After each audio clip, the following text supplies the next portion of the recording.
In 1934, a woman in Pittsburgh wrote a letter to her sister in Ohio.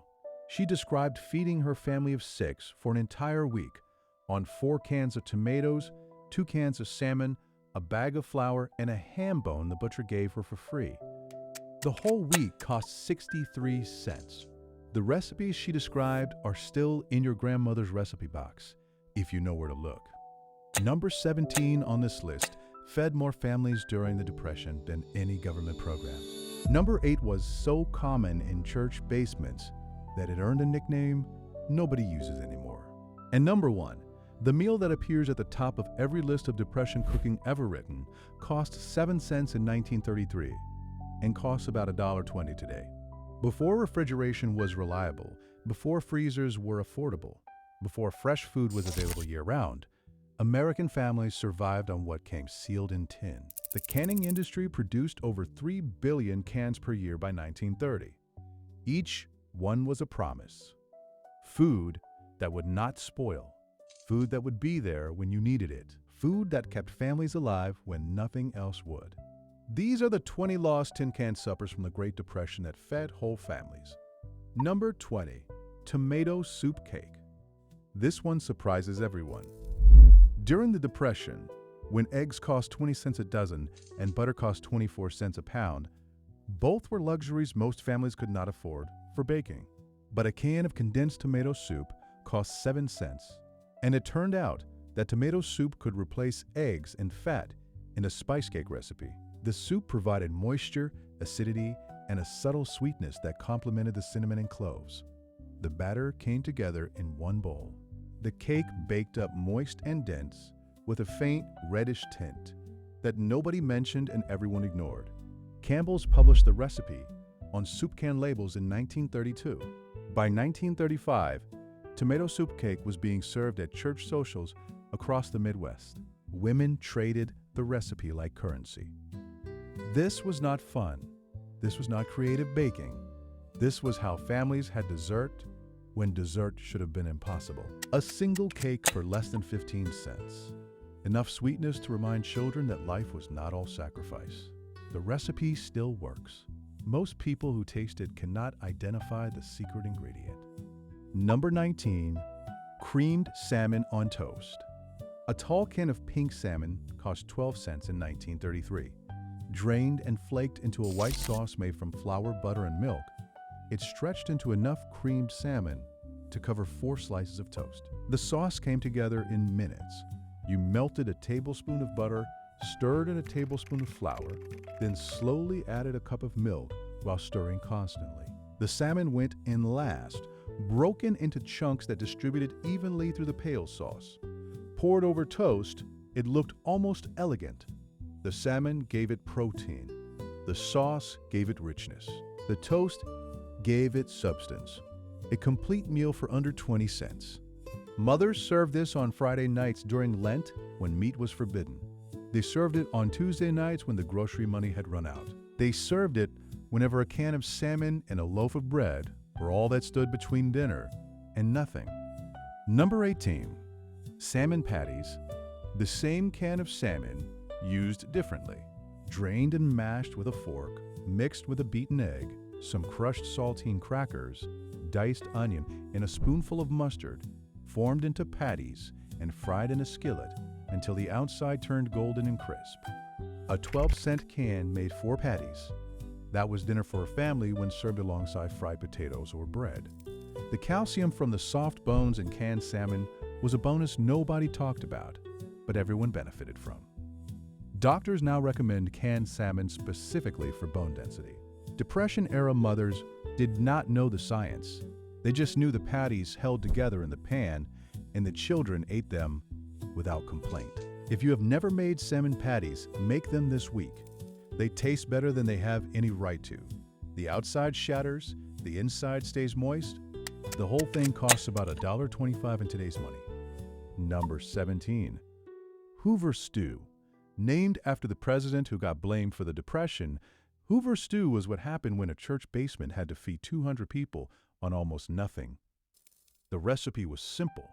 A few cans of tomatoes, a few cans of corn, sliced hot dogs if you had them, or no meat at all if you did not. Macaroni to stretch everything further. Water to make it soup. A can of tomatoes cost 6 cents. A can of corn cost 8 cents. A box of macaroni cost 8 cents. Hot dogs, when available, cost about 15 cents a pound. The whole pot could feed a crowd for less than 50 cents. Hoover stew was not good. Nobody ever said it was good, but it was hot and it was filling, and it got people through soup kitchen lines without starvation. The name was an insult. The recipe was survival. Some families still make a version of it and call it something else, forgetting where it came from. Number 16. Canned tomatoes and macaroni.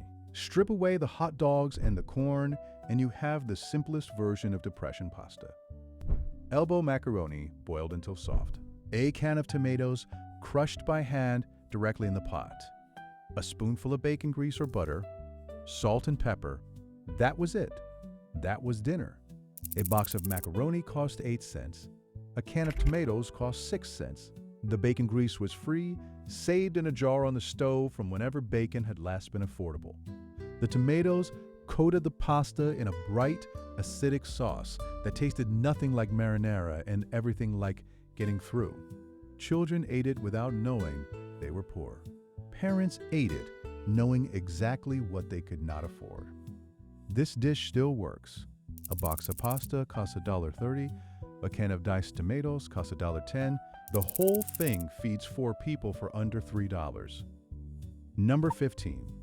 Corned beef hash from a can. Before corned beef hash was something you ordered at a diner, it was something that came in a can and saved families from hunger. The cans appeared on grocery shelves in the early 1900s. By the Depression, they were a staple. A single can cost about 20 cents and contained enough protein and fat to anchor a meal for 2 or 3 people. You sliced the hash out of the can in thick rounds and fried them in a hot skillet until the edges crisp and browned. Served with a fried egg on top if eggs were available. Served alone if they were not. The texture was dense and salty. The fat rendered out as it cooked, creating crispy bits that broke off when you cut into it. It was not fresh corned beef. It was not trying to be. It was canned protein that fried up hot and filled stomachs. Number 14. Spam and beans. Spam appeared in 1937, late in the Depression, but early enough to become essential to the families who discovered it. A 12-ounce can cost about 25 cents, cubed and fried until the edges caramelized, then stirred into a pot of baked beans. It stretched 1 can of meat into supper for 6. The sweetness of the beans balanced the saltiness of the spam. The fat from the meat enriched the sauce. The whole pot bubbled on the stove for 20 minutes and filled the kitchen with a smell that meant dinner was ready. Spam became a joke later, a punchline for people who never went hungry. But in 1938, a can of Spam and a can of beans meant a family ate that night. That was not a joke. That was the whole point. First pattern break. Here is what most people never think about. The tin can was not just a container. It was a promise. Before canning, food spoiled, meat rotted, vegetables wilted, fruit fermented. Families ate what was fresh or they ate nothing. A bad harvest meant starvation. A long winter meant death. The tin can changed everything. Food could be preserved for months. Factories could seal summer vegetables in August, and families could eat them in February. Salmon caught in Alaska could feed families in Ohio. By 1930, American canning factories were producing over 3 billion cans per year. Tomatoes, corn, beans, salmon, tuna, soup, fruit. Every can was a small insurance policy against hunger. Depression-era families understood this in a way we have forgotten. They did not buy cans for convenience, they bought cans for survival. A pantry full of canned goods meant you could eat no matter what happened. Job loss, illness, crop failure. As long as the cans held, the family held. We throw cans away now without thinking. We buy fresh because we can afford to. But for 30 years, the tin can was the difference between making it and not making it. That is what these recipes remember. Number 13. Tuna noodle casserole. A can of tuna cost about 10 cents in the 1930s. A can of condensed cream of mushroom soup cost 12 cents. A bag of egg noodles cost 8 cents. Combine them in a baking dish with some peas. If you had them, top with crushed crackers and bake until bubbling. That was enough to feed a family of 5. The casserole required almost no skill, no sauce making, no careful timing. You mixed everything together, put it in the oven, and walked away for 30 minutes. The cream soup did all the work. It bound the noodles together. It gave the tuna something creamy to hide in.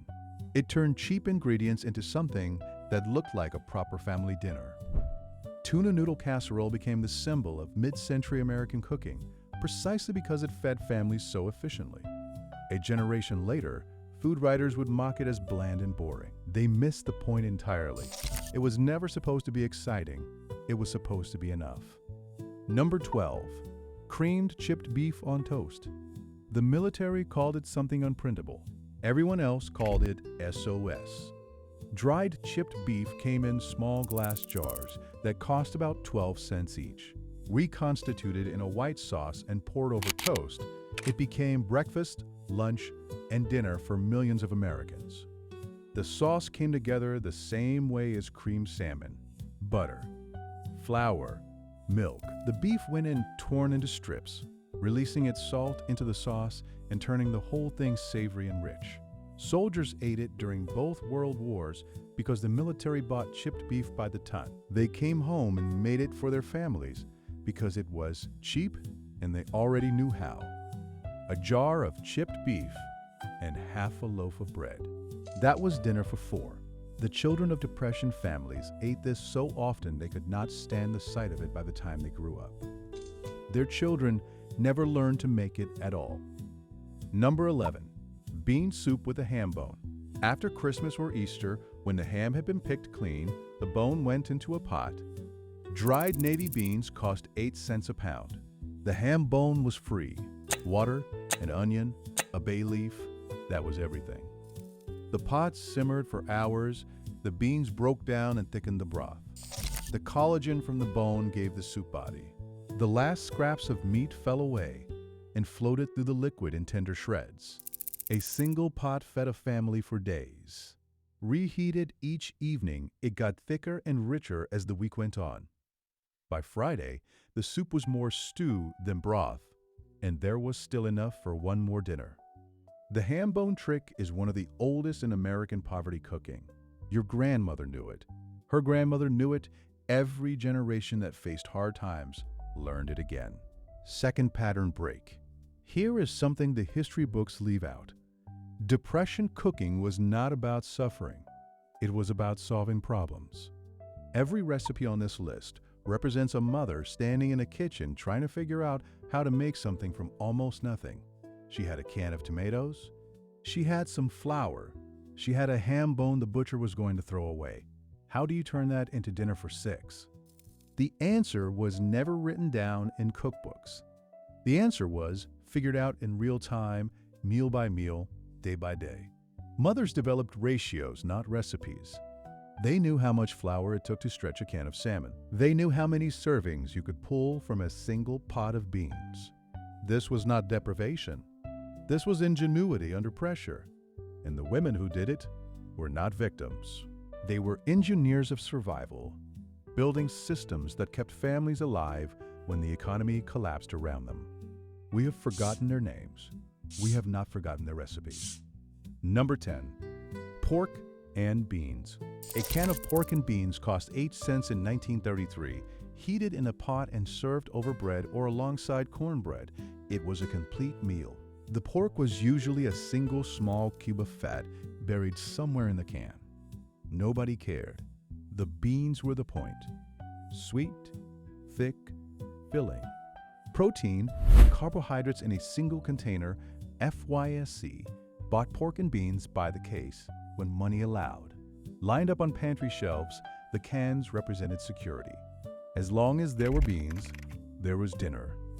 Van Camps and Heinz competed for the market. Church suppers served pork and beans alongside hot dogs and called it a feast. Factory workers carried cans in their lunch pails and ate them cold. A single can today costs about $1.50 and still provides the same thing it provided in 1933. A meal that asks nothing of you except a can opener and a pot. Number 9. Canned peaches over cake. Dessert during the Depression was a luxury, but a can of peaches cost 12 cents and cake could be made from flour, sugar, and a little fat. The peaches came out of the can in golden half moons, suspended in heavy syrup that was almost too sweet. Spooned over a slice of simple yellow cake, they transformed a plain dessert into something special. The syrup soaked into the cake and softened it. The peaches provided brightness and fruit flavor that nothing else in the pantry could match. For 12 cents and a few pantry staples, a family could end dinner with something that felt like celebration. Children remembered these meals decades later. Not the main courses. The peaches, the one sweet thing in a week of stretching. Number 8. Chili con carne from a can. Canned chili appeared on grocery shelves in the 1920s and quickly became a Depression staple. A can cost about 15 cents and contained meat, beans, tomatoes, and spices already combined. Heated and served over rice or with bread for dipping, it fed 2 or 3 people with almost no effort. The chili was salty and slightly sweet, with a warmth that came more from the tomatoes than from actual spice. Children who had never tasted Mexican food thought this was what chili was supposed to be. Hormel and Armour competed for market share. Both survived the Depression by selling canned protein to families who could not afford fresh meat. The legacy lives on in every can of chili still sold today. Number 7. Condensed soup as sauce. This was the secret weapon of Depression cooking. Campbell's cream of mushroom soup cost 12 cents a can. But it was not just soup. Mixed with a little milk, it became sauce for anything. Poured over chicken, stirred into vegetables, blended with tuna and noodles. The soup replaced the white sauce that took time and skill to make. It came out of a can already thick, already seasoned, already ready. A busy mother could turn a can of soup into gravy in less time than it took to set the table. This single innovation created an entire category of American cooking: the casserole, the hot dish, the one-pan dinner. All of it built on the foundation of condensed soup used as something other than soup. We mock this cooking now. We call it unsophisticated. We forget that sophistication was a luxury Depression families could not afford. Third pattern break. Here is what your grandmother never told you. She kept a pantry full of canned goods. Not because she liked canned food. She kept it because she remembered what happened when the pantry was empty. Depression-era children grew up to become adults who never trusted abundance. They saved everything. They wasted nothing. They kept extra cans on shelves that were already full because somewhere deep in their memory was the knowledge that things could collapse again. That is not hoarding. That is preparation. That is the wisdom of people who learned the hard way that the world does not always provide. The tin can suppers on this list were not just meals. They were insurance policies. They were proof that even when everything else failed, there was still something to eat. We have lost this thinking. We buy fresh and let it rot. We order delivery instead of cooking. We throw away more food than Depression families ate in a month. These last 6 meals are the ones that mattered most, not because they were delicious, because they were there. Number 6, vegetable soup from cans. A can of mixed vegetables cost about 10 cents. A can of tomatoes cost 6 cents. A can of broth, if you had it, cost 8 cents. Combined in a pot with water and whatever scraps of meat were available, they became soup that fed a family for 2 days. This was not recipe cooking, this was inventory cooking. You opened whatever cans were in the pantry and combined them. The result was different every time, and somehow always tasted the same. The vegetables were soft from canning. The tomatoes provided acid and color. The broth, if there was broth, gave everything depth. The soup was never great and always good enough. Mothers made this when they had nothing else and needed dinner in 30 minutes. The cans came out. The pot went on. The family ate. Number 5. Canned fruit cocktail. A can of fruit cocktail cost 15 cents and contained more variety than most families saw in a week of fresh eating. Peaches, pears, grapes, cherries, pineapple, all suspended in syrup, all perfectly sweet, all available year-round regardless of season. Served as dessert in small bowls, fruit cocktail made a meal feel complete. Children competed for the cherries. Adults ate the pear cubes that nobody else wanted. The fruit was soft from canning, but the sweetness was reliable. In a week when fresh fruit was too expensive to consider, a can of fruit cocktail was the closest thing to abundance a family would taste. Number 4. Canned corn as a meal. A large can of corn cost 8 cents and could be dinner if that was all you had. Heated in its own liquid, seasoned with salt and pepper, and a knob of butter if butter was available. Served in bowls like soup, eaten with bread to fill the gaps. This was not a side dish. This was what families ate when the ham bone had been used, the beans were gone, and the next payday was still 3 days away. Corn provided calories. Corn provided something yellow and warm in a bowl when everything else had run out. We would never serve this as dinner now. We have forgotten what it means to have nothing else. Number 3. Canned milk. Evaporated milk cost 10 cents a can. Sweetened condensed milk cost 12 cents. When fresh milk was unavailable or too expensive, canned milk filled the gap. Diluted with water, evaporated milk became drinking milk. Used straight, it became cream for coffee, liquid for baking, richness for sauces. Rural families without refrigeration relied on canned milk entirely. It kept without spoiling. It required no ice. It was there when you needed it. Depression-era children grew up drinking diluted, evaporated milk and thinking that was what milk tasted like. Their children, raised on fresh milk, could not understand why their parents kept buying cans. The cans were not about taste. They were about trust. Fresh milk spoiled, canned milk waited. Number 2. Canned bread. Yes, canned bread. Brown bread in a can cost about 12 cents and came out in a solid cylinder that sliced into dense, sweet rounds. Boston brown bread was traditionally steamed in a can anyway, so canning it commercially made sense. The bread was moist and heavy, flavored with molasses, perfect with butter or cream cheese. During the Depression, canned bread meant bread that did not go stale, bread that kept for months, bread that was there when the regular loaf ran out. It sounds strange now, bread in a can, but for families counting every cent, a can of bread was one less thing to worry about. It would be there. It would be edible. It would get them through. Number 1. Canned tomato soup and bread. At the top of this list is the same meal that tops every list of Depression cooking ever compiled. A can of Campbell's condensed tomato soup cost 7 cents in 1933. A loaf of bread cost 6 cents. Combined, they fed a family of 4 for 13 cents. The soup was heated with a can of water or milk, depending on what was available. The bread was torn into pieces and dumped into the bowl, soaking up the sweet, acidic, bright red liquid. That was dinner. Across America, in millions of kitchens, that was dinner. The soup was not nutrition. It was mostly tomatoes and sugar and water. But it was hot, and it was filling, and it cost almost nothing.